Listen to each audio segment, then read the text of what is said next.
I want to talk about how we're going to talk about it, we're going to get into it. I want to talk about how creativity left unacted upon, not acted upon, will not make create shifts in your reality. So, uh, I've been acting upon things that I think about. Even if I don't have the necessary means to act on them, I still do. I think of something that I can do to act on it because I am creating, or rather aligning with a version of myself that has never existed in this realm. And I it's funny how when you actually do that, when you act upon these things, that you can see the shifts. Now, a lot of times these shifts happen and things that you don't necessarily want to happen happens. So this is my reality. Um, I have been putting my one of the biggest things that I've been doing, and you're gonna keep hearing it until whenever. Like you tapping in with me, you're gonna hear it. I big myself up, and I hope, and I know you bigging yourself up too. So anyway, so yeah, um, I've been intentionally and purposely putting myself first in the aspect of my physical well-being, and that requires me to rest properly, not just rest, but just rest properly according to my own needs, and um, exercising in many various ways. And because I've been doing that, I've been feeling, I'm like releasing low vibrational emotions. And I'm okay with that, like I need to release it. Um, it's a part of the reason why I'm doing what I'm doing. Um, so I feel, at times I feel a bit of guilt. I feel a bit of, yeah, guilt because I am like, even with my thought process, I'm like, no, I have to say no because this is something that I really want to do, or it's something that I don't want to do. And that's a part of me putting myself first. Um, especially when it comes to my children and my family, I feel guilty. I do. But I release it. I don't hold on to it. I don't dwell on it. I process it. I consciously process it in order for me to let it go, release it and let it go.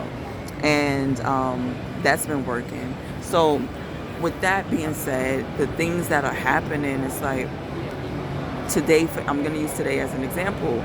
I signed up for another Pilates class, but this is a different Pilates class. This is not the Pilates table. This is a unique Pilates class that apparently is only offered where I am in Chiang Mai, Thailand. Someone created it, and it's actually on a yoga mat, and it's his own style of, not saying that Pilates is not done on a yoga mat, but it's his own variation. It's of sequences for Pilates movements. And I'm excited to try that. Hell yeah. And it's not from the schedule that I have, it's not offered often. So I jumped on it. And in order for me to jump on that, I had to tell my son that he was on his own going to school this morning. And because I would have been able to take him to school, but I wouldn't have been able to pick him up. And so he rode his bike. And he actually messaged me not too long ago telling me that his bike broke down.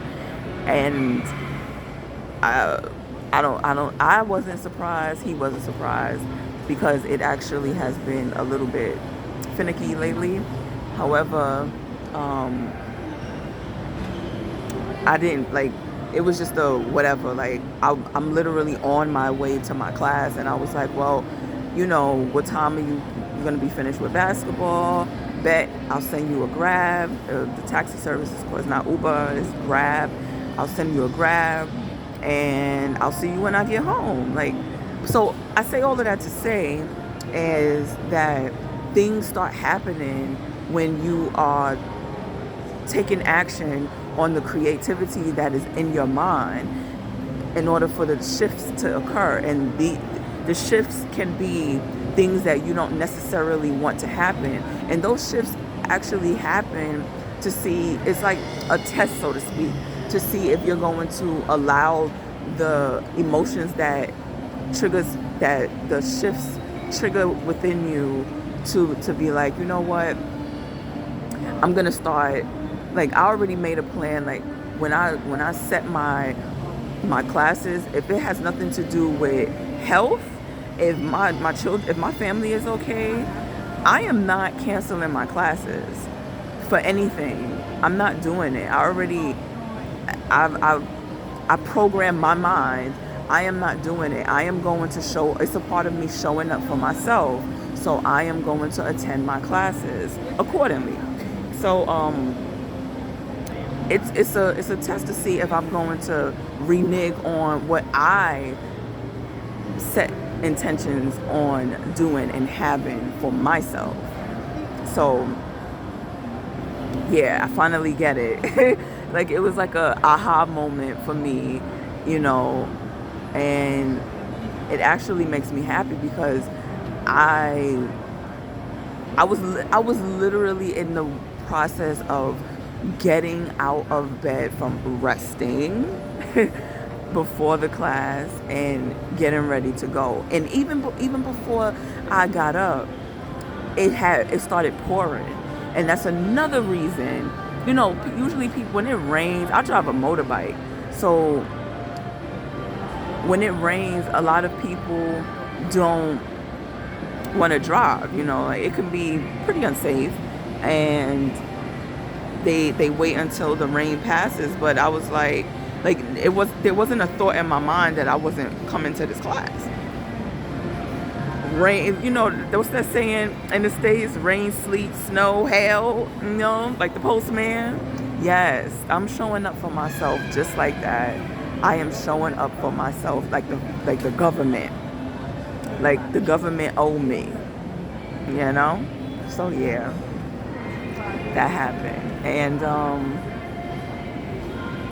I'm just really happy. I'm happy and I'm proud of myself, and I know the video. Like, don't I look so bright-eyed and bushy-tailed? That sleep, that video I posted last night, I watched it right after, and I posted it right after, and I watched it as well, and I fell asleep. But it didn't feel like sleep. It felt like meditation. I don't know. I know. It felt like meditation. And I woke up, and I was like, this is what I'm supposed to be doing. So I went back to sleep. I actually was supposed to get up and do a little, like, a little not get together, a little, just do a few things before I went to bed, but I just went to sleep. But I did get up about 2 hours later, and I did my little thing, whatever I was supposed to do, the things I was supposed to do, and I went right back to sleep. And that sleep was invigorating. It was so beautiful. I loved it. So yeah, and I also I watched a video about creativity. Like, you cannot, you have to be realistic. No, what was it? I think it was JB Dubs. Oh man, I can't remember. But he said creativity, like you want to be in the flow state of your creativity. So if your skill is more than the challenge, you're going to be bored. Yes. And if your skill is less than the challenge, you're going to have anxiety.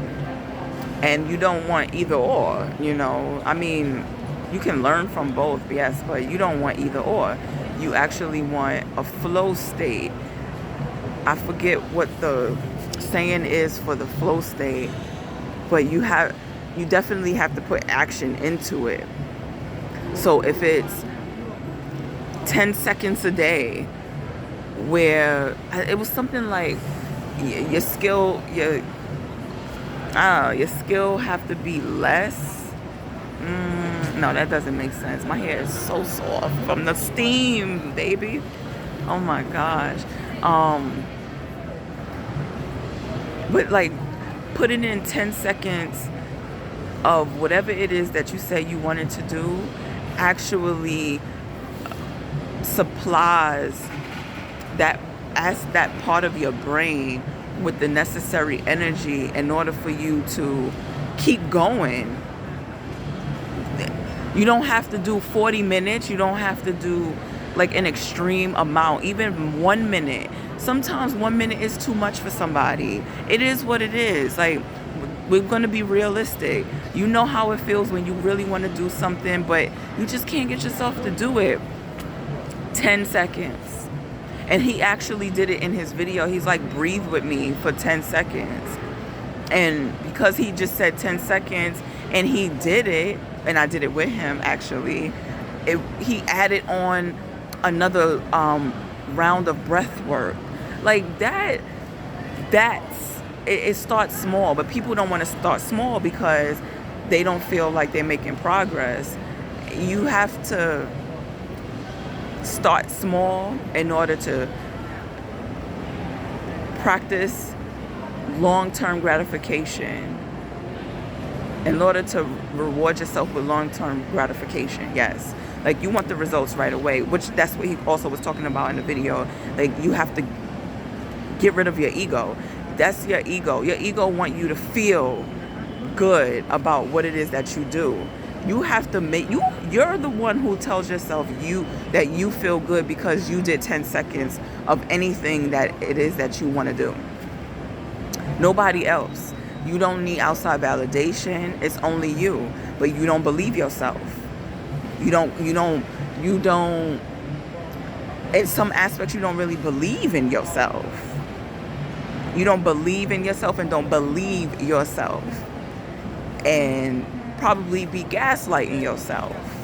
And I've been there, done that. And you start self-sabotaging when you actually get it, which is why you have to enjoy the process. You have to learn how to immerse yourself in any process that may perhaps be challenging for you. You have to learn how to ground yourself so that you can receive long-term gratification and be okay with that. And in turn, you're actually going to be able to receive the short-term gratification, but in a magical way, in the ways that you didn't know that you actually wanted. You didn't know that you actually needed, because those are the short-term gratifications that comes as a reward for you being patient. With the long-term gratification is going to help propel you in learning how to be more self-disciplined. I hope that came out correctly. I trust that it did. And yeah, so do your thing, man. Do your thing. Like right now, I must say, I have a hard time, and I realize that my son actually is struggling with the same thing. It's like everything is in our head, and we don't feel like we need to write it down because it's in our head. But the first step, I don't know if it's for everybody, but I believe that the first step for us is to actually put it down on paper, because we have the capability of cultivating massive creativity